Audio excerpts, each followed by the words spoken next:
Well, hello everyone. My name is Zachary O'Shea, and this is Box of Teeth. We've made it to Friday, so I want to give you a little bit of a horror live read right now.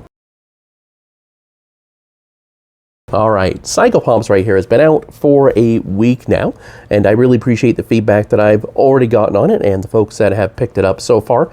It's sometimes weird when you have book 2 come out because folks feel like they have to read book 1. It certainly was appreciated if you read Grease Paint, but this is an anthology horror series.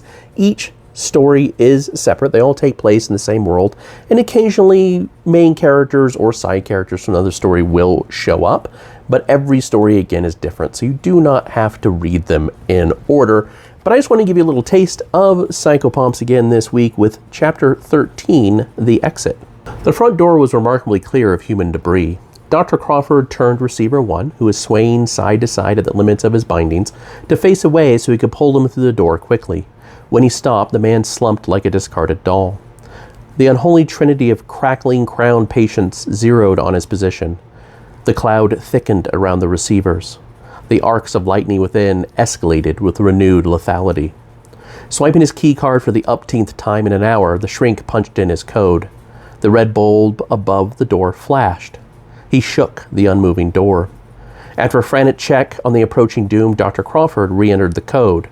Another flash, another jerking of the handle. Nothing. He screamed, "Come on! Come on!" "We're in lockdown," Dana whispered.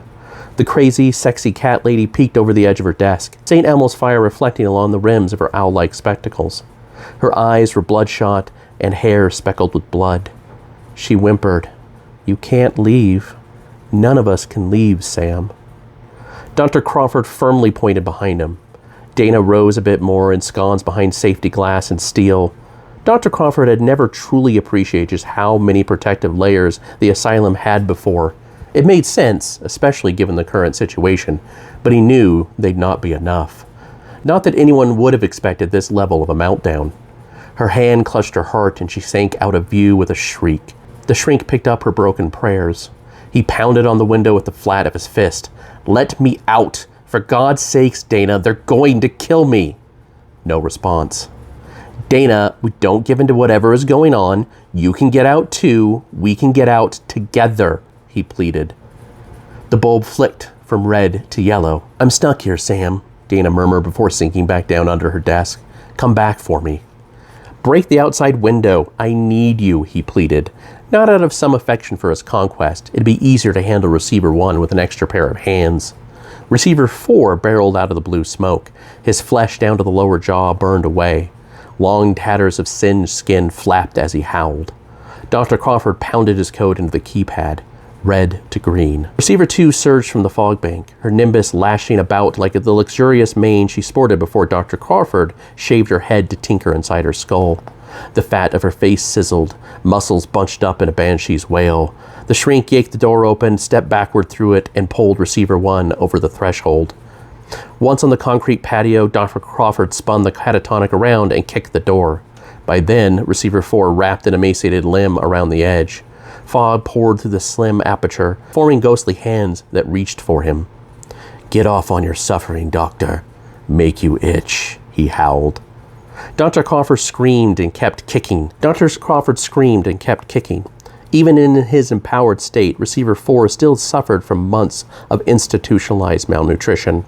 It wasn't the pain that broke the Revenant's hold, but rather the cracking of bone and catastrophic muscle damage. Receiver 4's arm slipped back in. The door slammed shut, and the outside bulb switched to red.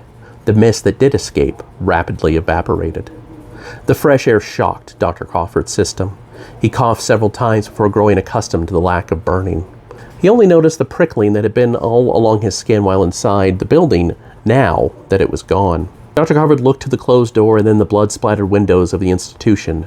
Some of them were broken. Shatter-resistant didn't mean shatter-proof. Case in point, the receptionist's office window broke with a flurry of strikes from a fire extinguisher. Dana screamed, "Sam, they're trying to break in. Help me." "Fuck! Sam, help me!"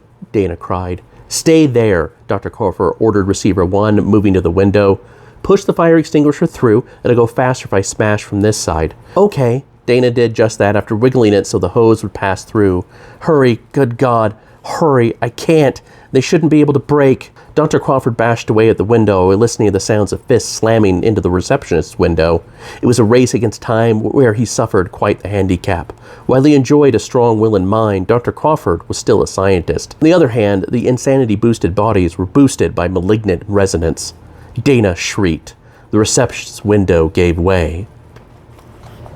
And we'll leave it there. There's definitely some more stuff that's going to happen. As you can see, we're still not halfway through the book. There's a lot more horror, ghost horror, science horror, some dark fantasy in there, some twists, and some turns. You can find Psychopomps, Book 2, Crimson Thread series, or Grease Paint, Book 1, or hopefully both, at Amazon.com or by going to www.zacharyoshay.com.